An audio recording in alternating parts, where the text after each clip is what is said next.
know is not a general right available to citizens. सरकार उच्चतम न्यायालय में कह रही है कि जो लोग हैं देश के, जो जनता है, जो जनार्दन है, जो चुनता है सरकारों को, उनको कोई जनरल राइट नहीं है जानने का। मतलब इतनी अवमानना और इतनी उपेक्षा जनता जनार्दन की लोकतंत्र में सिर्फ मोदी सरकार और उनका अहंकार कर सकता है। आज के डिबेट में कांग्रेस नेता सुप्रिया श्रीनेत, बीजेपी नेता संजीव यूनियाल, टीएमसी से तौसीफ खान, सुप्रीम कोर्ट के लॉयर आशुतोष श्रीवास्तव ने भाग लिया। कांग्रेस प्रवक्ता सुप्रिया श्रीनेत ने बीजेपी पर इलेक्शन बॉन्ड को लेकर जोरदार हमला किया, वहीं बीजेपी नेता ने इसका जोरदार तरीके से जवाब दिया। सवाल ये उठता है, सुप्रीम कोर्ट की टिप्पणी के बाद अब विपक्ष क्यों इस इलेक्शन बॉन्ड को गलत बता रहा है? इससे पहले तो सब इलेक्शन बॉन्ड के माध्यम से चंदा ले रहे थे।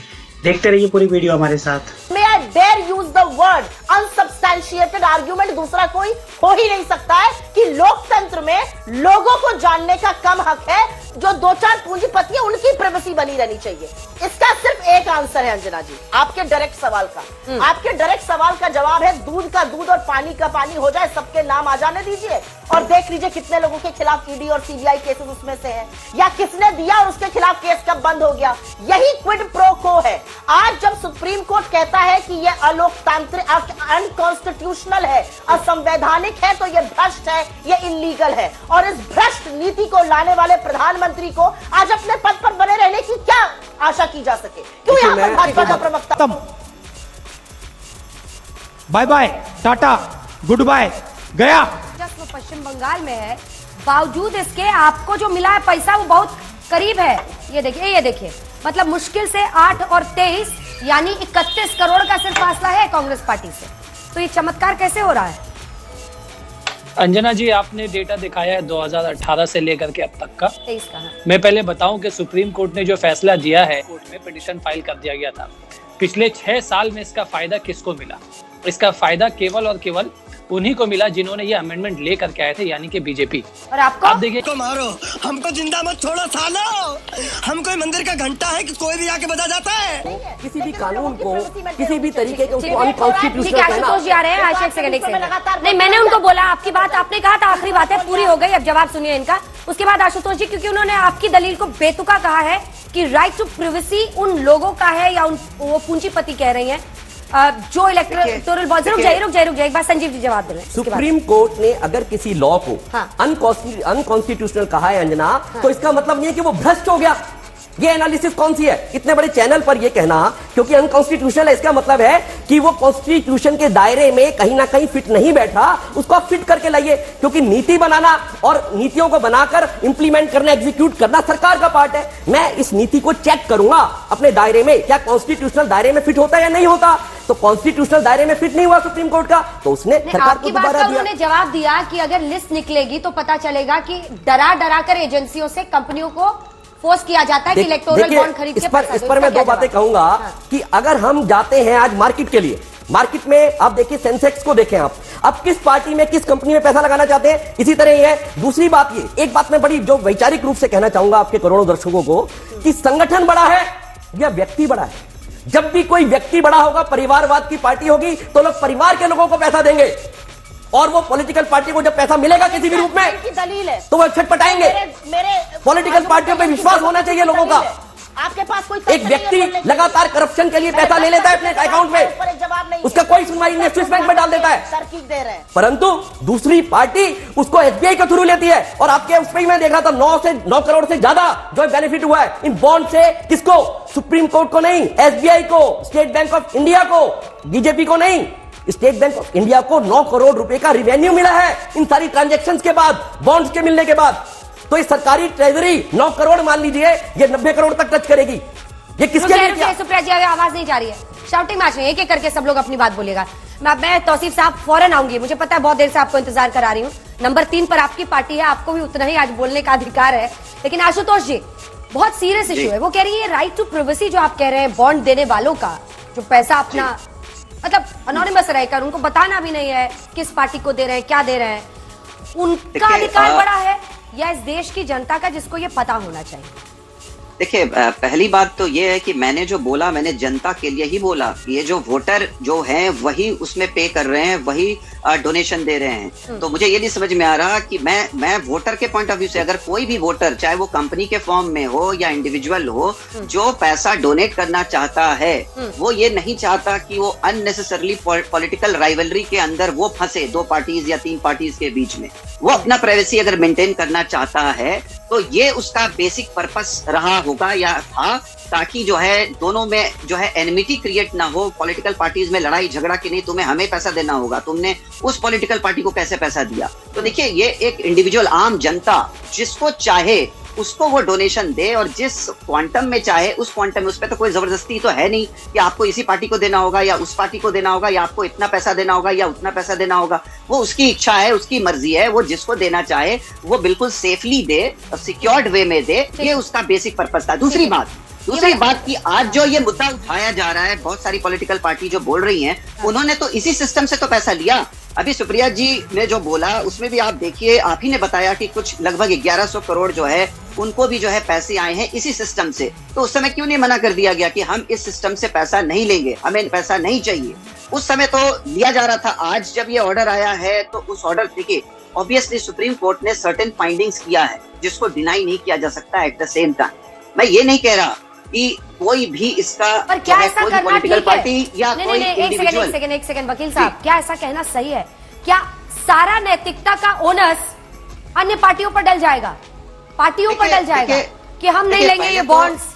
देखिए, पहले तो सुप्रीम कोर्ट ने ये नहीं कहा कि इसमें पूरी तरह से कोई करप्ट एक्टिविटी हो रहा है। सुप्रीम कोर्ट ने ये कहा कि ये अनकॉन्स्टिट्यूशनल है और इसका जो है मिसयूज भी हो सकता है। मिसयूज करने का मतलब ये नहीं है कि किसी पर्टिकुलर पार्टी या गवर्नमेंट की बात हो रही है, ये किसी के लिए भी लागू हो सकता है। ठीक है, इसके अंदर वैलिड पॉइंट है। मैं लॉटरी तौसीफ अहमद खान साहब, एक बार फिर से डेटा दिखाइए। भागिए मत। देखिए, आप कांग्रेस पार्टी से सिर्फ 31 करोड़ दूर हैं और एक स्टेट नहीं सही है। आपने मैं आंकड़े की बात करता हूँ। देखिए, हमारे देश फायदा हुआ, हमारे जो हमारे देश में लगभग 1092 करोड़ है, ये आप ही को तो जा रहा है, टीएमसी को जा रहा है। तो फिर कैसे हाई मॉरल ग्राउंड की खाली इनको फायदा हुआ? ये कहिए उनको ज्यादा हो गया, आपको थोड़ा कम हुआ। किसी की शर्ट ज्यादा काली है, आपकी थोड़ी कम काली। देखिए, हमारे देश में लगभग 61 पॉलिटिकल पार्टीज हैं, 60 और 61, जिसमें लगभग 6 आज के डेट में नेशनल पार्टी है और 55 स्टेट पार्टी है।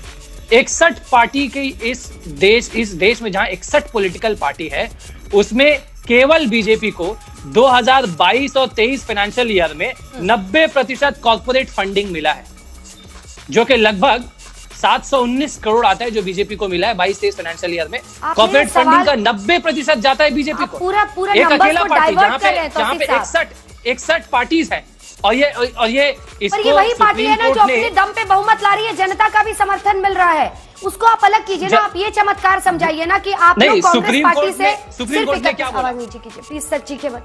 31 करोड़ ही पीछे कैसे हैं? ये चमत्कार कैसे हुआ, ये समझाइए। सुप्रीम कोर्ट ने, यह आज के जजमेंट में है, मैं उसमें जजमेंट से ही बोल रहा हूँ कि political contribution enhances contributors access to legislator and this access translates into influence over policy making. यानी जो गुप्त तरीके से जो लोग पॉलिटिकल डोनेशन दे रहे हैं, वो तो हमारे देश के जो कानून बनाने वाले हैं उनसे वो करीब आ जा रहे हैं। तो ये मिस्टर तौसीफ अहमद खान पश्चिम बंगाल के लिए भी लागू होता है क्या? यही क्विड प्रो को वहां पर नहीं हो सकता है, जिसकी वजह से फिर अगर आप इस तरह का एक्स्ट्रापोलेशन बीजेपी के लिए कर रहे हैं तो पश्चिम बंगाल सरकार में यही एक्स्ट्रापोलेशन आपकी सरकार के लिए किया जाएगा टीएमसी की, कि क्या क्विड प्रो को की वजह से यहां पर इतना ज्यादा डोनेशन और इन तमाम राष्ट्रीय पार्टियों में 1092 टीएमसी को मिला? सरकारें तो इन पार्टियों की भी चल रही है अलग अलग राज्यों में, उस पर जवाब दीजिए। देखिए अंजना जी, ईडी, सीबीआई, इलेक्शन कमीशन, सारे जगहों पे डोमिनेट कौन करता है? बीजेपी करता है। स्टेट गवर्नमेंट के पास में रहता क्या है? लॉ एंड ऑर्डर के अलावा स्टेट गवर्नमेंट के पास में रहता क्या है? पुलिस है गवर्नमेंट के पास में। आज देख रही है आपके स्टेट ममता बनर्जी कितना धरना पे बैठी हैं, कितने मीटिंग्स कर चुकी है। स्टेट गवर्नमेंट का पैसा तक नहीं देते टेंडर्स तो स्टेट की सरकार। यहाँ पे सवाल है कि वोटर्स की थोड़ा तो अंडरस्टैंडिंग के साथ बात कीजिए। मालूम होना चाहिए कि कौन सी कंपनी कितना रुपए बीजेपी को दे रही। आज आपने देखा अपोजिशन पार्टीज पिछले इतने सालों से बोलते आ रही है कि अदानी जो है वो मोदी जी के दोस्त है, मोदी जी जो है वो सूट एंड बूट की सरकार है। तो ये जो आंकड़े को छुपाया जा रहा था, आज तो सुप्रीम कोर्ट ने उसी बात को बोल दिया ना। आज तो ये देश की जनता की जीत है, आज अपोजिशन पार्टीज की जीत है कि आज वो आंकड़ा खुल करके आ जाएगा। 3 हफ्ते का वक्त दिया है कि स्टेट बैंक ऑफ इंडिया को कि वो अपना डिटेल सब दे दे इलेक्शन कमीशन को, और फिर इलेक्शन कमीशन को समय दिया है कि वो जो है सारी आंकड़े जो है सारे कंपनीज के नाम, कितने रुपए किसने दिया, वो पब्लिक के सामने वेबसाइट में डाल दे। और इसी मुद्दे पे तो चुनाव होता है। तौसीफ खान, चुनाव इसी मुद्दे पे होता है। एक सेकंड थोड़ा सवाल सुनिए। आप पूरे सवाल को आप दूसरी तरफ ले जाकर ना अपनी जवाबदेही से बच रहे हैं, इसीलिए आपका ऑडियो डाउन करके मैं पुनः आपसे पूछ रही हूँ, क्या राज्य सरकारों में भ्रष्टाचार का कोई अवसर नहीं है? क्या वहां पर राज्य सरकारें टेंडर्स नहीं देती हैं? क्या वो क्विड प्रो को नहीं कर सकती है किसी कंपनी के साथ? कैसी बात कर रहे हैं? थोड़ा तो सवाल के भाव को समझकर भी उसका जवाब दीजिएगा ना। बीजेपी पर आप 100 आरोप लगाइए और वो सामने है, कोर्ट ने भी जिस तरह की टिप्पणियां की है वो साफ है, लेकिन आप तीसरे नंबर पर हैं साहब। 1092 करोड़, वही क्विड प्रो को वाला एक्स्ट्रापोलेशन आपकी सरकार, पश्चिम बंगाल सरकार के लिए भी तो लग सकता है। तो क्या ये टिप्पणियां सभी के लिए नहीं है? और ओनस है केंद्र सरकार पर, क्योंकि इन्हीं को बदलना पड़ेगा, इन्हीं का लाया हुआ ये बदलाव है इलेक्टोरल बॉन्ड्स में। लेकिन बतौर पश्चिम बंगाल सरकार टीएमसी के लिए भी तो वही लागू होगा। थर्ड अटेम्प्ट है, प्लीज जवाब दीजिएगा।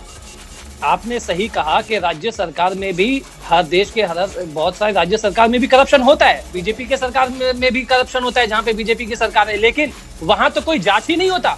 जांच केवल उधर ही होती है जहां पे स्टेट गवर्नमेंट जो नॉन अपोजिशन की है। क्या 2 बातें दर्शकों को पता होनी चाहिए। अभी इन्हीं की बात पकड़ रहा हूं कि एक ऐसी लिस्ट अभी आ जाएगी 7 डेज में, अभी आ जाएगा, हुजूर आला अभी कट के सामने आ जाएंगे। परंतु क्या करोड़ों लोग ये नहीं देख रहे कि जिस व्यक्ति ने काम किया उसका तो पैसा स्विस बैंक में चला गया, जिसकी लिस्ट 15, 20, 25 सालों में नहीं आने वाली। परंतु अगर इस अनकॉन्स्टिट्यूशनल लॉ के थ्रू अगर किसी व्यक्ति ने वो काम किया तो एसबीआई के थ्रू किया, जिसके कि सुप्रीम कोर्ट के ऑर्डर को आप कंप्लाई कर सकते हैं, 7 डेज के अंदर वो लिस्ट आ सकती है। तो मुझे लगता है करप्शन कहां हुआ? ये तो दूध का दूध पानी का पानी हो गया। जहां से मोहतरमा ने शुरू किया था, दूध का दूध और पानी का पानी, दूध का दूध और पानी का पानी सामने आ जाएगा 7 दिन में। किसने कितने पैसे दिए सामने आ जाएगा। तो इसमें गलत क्या है भाई? स्विस बैंक में तो नहीं ले गए, अपने जेब तो नहीं भरी, अपने घरों में तो नहीं भरी।